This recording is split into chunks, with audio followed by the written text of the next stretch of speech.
हमारी पहली वीडियो है और इसी वीडियो में हम डिस्कशन करेंगे ओवरऑल एक्सेल के बारे में कि एक्सेल किस तरह से काम करता है, एक्सेल में कौन कौन से फीचर्स हैं, एक्सेल में कौन कौन से टूल्स हैं जिन्हें हम एक्सेस करके एक्सेल पे काम करते हैं। तो इसमें आपके जितने भी हेडर हैं, ये सब हेडर के बारे में डिस्कशन करेंगे। रॉज कॉलम्स क्या होते हैं, सेल्स क्या होती हैं, ये सब डिस्कशन करेंगे। अभी लेकिन उससे पहले मैं आपको बता दूं कि जितनी भी हमारी आगे आने वाली वीडियोस हैं सारी सारी एक्सेल से रिलेटेड ही होंगी।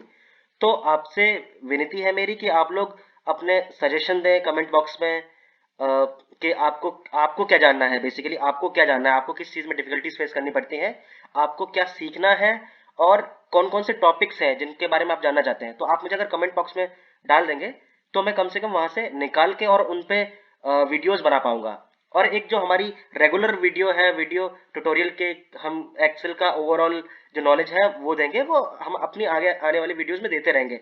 बट उसके साथ साथ जो आपको जानना है बेसिकली, जिस जगह पे आपको प्रॉब्लम फेस करनी पड़ती है, अगर वो आप डिटेल्स में डाल देंगे तो मैं वहां से एक्सट्रैक्ट करके ये देख पाऊंगा कि हाँ, आप लोगों की डिमांड क्या है, कि आप लोग कहाँ कहाँ प्रॉब्लम फेस करते हैं, उसके उनके ऊपर भी वीडियोस बना पाऊँ। ठीक है, फिर स्टार्ट करते हैं। तो फिर जान लेते हैं कि हेडर्स क्या होते हैं, उनके अंदर कौन से टूल्स होते हैं। ठीक है, तो अभी मैं आपको एक दिखाता हूँ कि प्रॉब्लम कहाँ आती है कभी कभी। जैसे ये एरो है ना, यहाँ पे अगर मैं क्लिक कर देता हूँ तो मेरे सारे ही टूल्स गायब हो गए हैं। ठीक है, मैं अभी जब कुछ भी टूल्स एक्सेस करने जाऊँगा तो मुझे उस हेडर पे क्लिक करना पड़ेगा जो भी यहाँ दिखा रहा है, होम, इंसर्ट, लेआउट। ठीक है, तब जाके मैं उसके अंदर जो टूल्स हैं उन्हें एक्सेस कर पाऊंगा।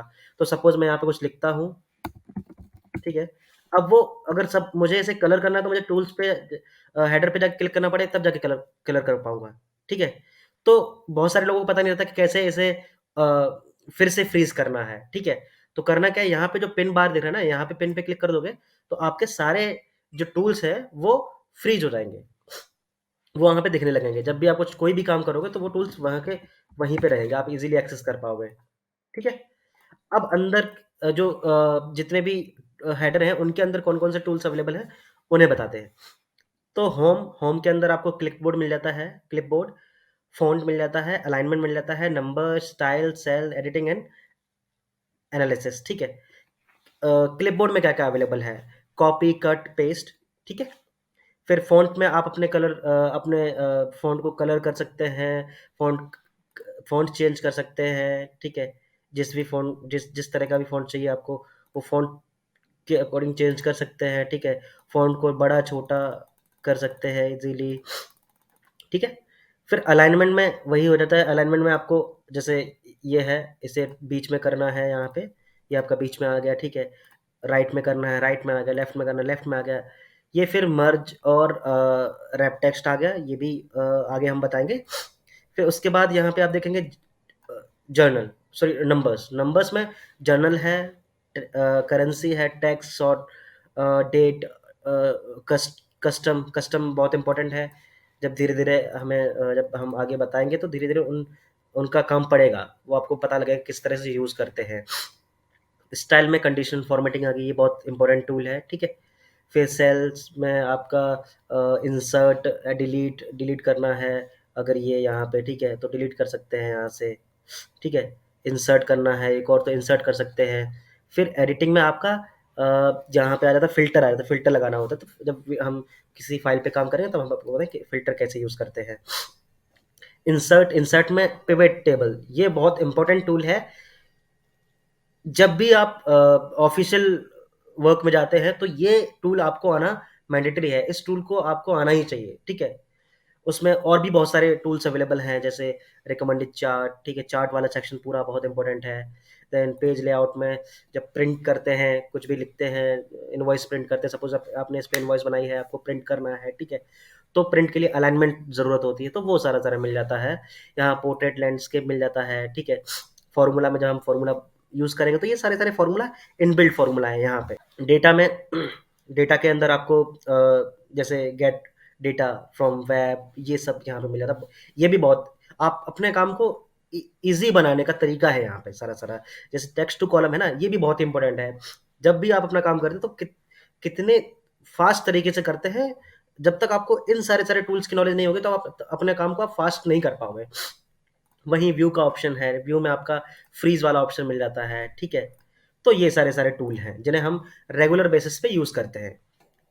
एक और टूल है जो कि ये सर्च बार है। यहाँ पे अ, जितने भी टूल्स अवेलेबल हैं यहाँ पे, आप इजीली उन्हें लिख के एक्सेस कर पाओगे, ठीक है। अब हम जान लेते हैं रॉ, कॉलम और सेल्स क्या होती है।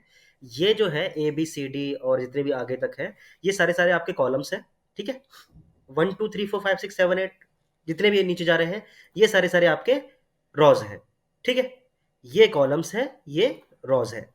उनके बीच में जो ये आपको बॉक्स दिख रहे हैं, छोटे छोटे बॉक्स दिख रहे हैं, ठीक है, ये आपकी सेल्स होती हैं, ठीक है, सेल।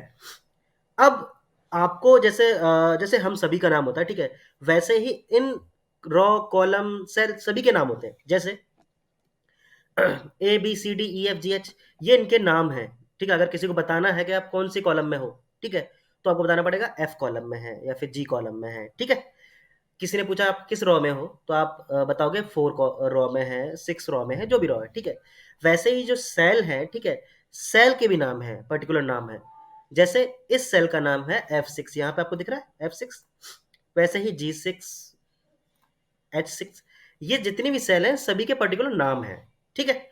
अब हम ये जान लेते हैं कि कौन सी जिस पे हम काम कर रहे हैं ना, अभी जिस पे काम कर रहे हैं, ये एक वर्कशीट है, ठीक है, ऐसे हम वर्कशीट बोलते हैं, ठीक है।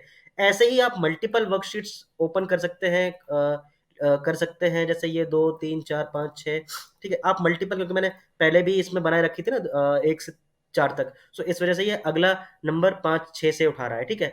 तो आप मल्टीपल वर्कशीट्स इसमें बना सकते हैं।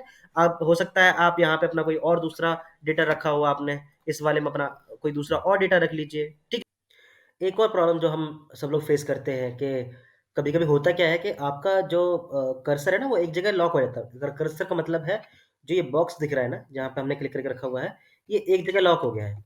जब भी मैं up and down, left and right button दबा रहा हूँ, ये ऊपर नीचे नहीं हो रहा है, ठीक है।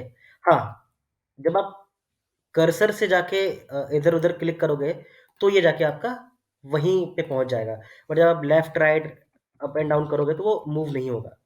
तो उसे ठीक करने के लिए हमें क्या करना पड़ता है, सिस्टम में जाके जब आप ऑन स्क्रीन लिखोगे, ठीक है, तो ऑन स्क्रीन कीबोर्ड ओपन हो जाएगा, ठीक है। ऑन स्क्रीन कीबोर्ड में ये जो स्क्रॉल लॉक आपको ब्लू कलर में दिख रहा है ना, इसे बंद कर देना है। इसके बाद जब आप यूज करोगे तो ये आपका इजीली एक्सेस होने लगेगा, जहां भी आप चाहोगे वहां चलने लगेगा। चलिए, तो अब हम थोड़े बहुत फंक्शंस के बारे में डिस्कस कर लेते हैं, कौन सा फंक्शन कैसे एक्सेस करना है। तो मैंने ऑलरेडी एक फाइल डाउनलोड करके रखी हुई है, ठीक है। क्योंकि जो बिगिनर है, न्यू है, जिनके पास डेटा नहीं होगा, ठीक है, तो उन्हें अगर सीखना है तो उन्हें डेटा चाहिए होगा। तो क्या करें, वो ऑनलाइन जाके टाइप करना है डाउनलोड एक्सेल डेमो फाइल, और वहाँ पे आपको बहुत सारी वेबसाइट मिलेगी जहाँ से आप डेमो फाइल डाउनलोड कर सकते हैं, ठीक है। जैसे ये एक डेटा है जिसे मैंने डाउनलोड करके रखा हुआ है। अब पहली बात तो ये, मैंने जब डाउनलोड किया तो वो ऑलरेडी मेरे डाउनलोड सेक्शन में सेव हो गया है, ठीक है। तो अगर मैं इसे यहाँ पे जाके सेव पे क्लिक करूंगा तो ये ऑटोमेटिकली सेव हो जाएगा, ठीक है। और अगर आपको शॉर्टकट से सेव करना है तो इसे कंट्रोल एस करेंगे, वो सेव हो जाएगा। अब है क्या कि मुझे इसका लोकेशन चेंज करना है, ठीक है। कि मैंने सपोज इसे रख रखा है डाउनलोड वाले में, मुझे एक किसी अदर फाइल को बना के वहां पे सेव करना है। तो करना क्या होगा उसके केस में, फाइल पे क्लिक करना है, सेव एज पे क्लिक करना है, और ब्राउजर में जाना है, ठीक है। ब्राउजर में जाके आपको यहाँ पे जिस भी फोल्डर में सेव करना है, सपोज मैं डेस्कटॉप पे गया, मेरा एक डेमो फाइल करके सेक्शन है, वहां पे मैंने एक फोल्डर बनाया, ठीक है, न्यू फोल्डर, इसके अंदर मुझे सेव करना है, और नाम सपोज डेमो फाइल ही रखना है। अब ये हो गया सेव, ठीक है। अब इस पूरी फाइल पे हमें काम करना है कि किस तरह से हम इस डेटा को बेटर वे में बना सकते हैं, ठीक है। मतलब पहले अभी तो ये जाना था कि कहाँ कहाँ कैसे कैसे यूज करते हैं, ठीक है। अब जैसे मुझे अगर कॉपी करना है कोई डेटा, तो यहाँ पे आप देख पाएंगे ये जो सेक्शन है, ठीक है, ये कॉपी का है, कॉपी हो गया। अगर मुझे यहाँ पेस्ट करना है तो ये जो सेक्शन है ये पेस्ट का है, मैंने जस्ट क्लिक किया, पेस्ट हो गया, ठीक है। ऐसे होता है कॉपी पेस्ट। इसी के डिफरेंट डिफरेंट शॉर्टकट्स रहते हैं। जैसे मैं अगर कंट्रोल सी करूंगा तो ये कॉपी हो जाएगा, कंट्रोल वी करूँगा, ये पेस्ट हो जाएगा, ठीक है? तो ऐसे ही और भी बहुत सारे शॉर्टकट्स हैं जो धीरे-धीरे हम सीखेंगे आगे आने वाली वीडियोज़ में। ठीक है, तो अब हम जान लेते हैं फ़ॉन्ट जो सेक्शन है फ़ॉन्ट को कैसे यूज़ करना है। अब सपोज़ मुझे इसका जितना भी लिखा हुआ है इन सबका फ़ॉन्ट चेंज करना है, ठीक है? तो ये जो सेक्शन है, यहाँ पे जब आप जाओगे, तो आपको ये सारे फ़ॉन्ट मिल रहे हैं, ठीक है? मैं पर्टिकुलरली यूज़ करता हूँ कैलिब्री, तो ये इस तरह से दिखता है, ठीक है? और अगर मुझे इसका साइज़ बड़ा करना है 1, 11, 12, ठीक है? तो ये आपका ऑटोमैटिकली इंक्रीज़ होने लगेगा, ठीक है? जैसे ये आपको अभी बोल्ड दिख रहा है, ठीक है? यहाँ पे बोल्ड है बिकॉज़ ये वाला बोल्ड पे क्लिक है, राइट? जब मैं इसे अनक्लिक कर दूँगा तो ये बोल्ड हट जाएगा, ठीक है? फिर से क्लिक कर देता हूँ, मुझे इसका सब इस बॉक्स को कलर करना है, ठीक है? तो ये बॉक्स कलर हो जाएगा यहाँ से, ठीक है? और मुझे अगर अभी क्या है कि ये और ये लगभग सेम ही दिख रहा है, राइट? तो इसे बॉर्डर करने के लिए अभी इस पे बॉर्डर नहीं है, ठीक है? और ये इस पे भी बॉर्डर नहीं है। तो हमें अगर बॉर्डर करने के लिए तो क्या करना पड़ेगा? पहले सारा-सारा सेलेक्ट करना पड़ेगा, ठीक है? देन बॉर्डर वाले सेक्शन पे जाके बॉर्डर पे क्लिक करना है, तो ये ओवरऑल बॉर्डर हो गया, ठीक है? अब ये अलाइनमेंट वाला सेक्शन है। यहाँ पे ऑलरेडी ये आई थिंक ये लेफ्ट अलाइन है। अगर देखोगे तो ये कोई आपका लेफ्ट अलाइन था, कोई आपका मिडल अलाइन था। तो अभी ये लेफ्ट अलाइन है सारा-सारा, अब ये आपका हो गया मिडल अलाइन, ठीक है? ये आपका राइट अलाइन हो गया, ठीक है? रैप टेक्स्ट क्या होता है? रैप टेक्स्ट अब सपोज़ ये मेरा कॉलम ऐसे था, ठीक है? ये वाला भी कॉलम ऐसे था, तो मुझे दिख नहीं रहा है कि इसमें क्या है। 2 ऑप्शन है, या तो आप इसे बड़ा कर लीजिए, ठीक है?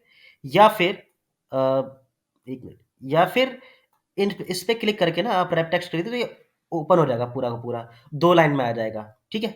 वैसे है कि एक ही सेल में, लेकिन ये रैप हो गया, ठीक है? मर्ज मर्ज मर्ज का ऑप्शन क्या है कि सपोज़ मुझे इसे मर्ज करना है तो ये एक ही सेल में आ जाएगा, ठीक है?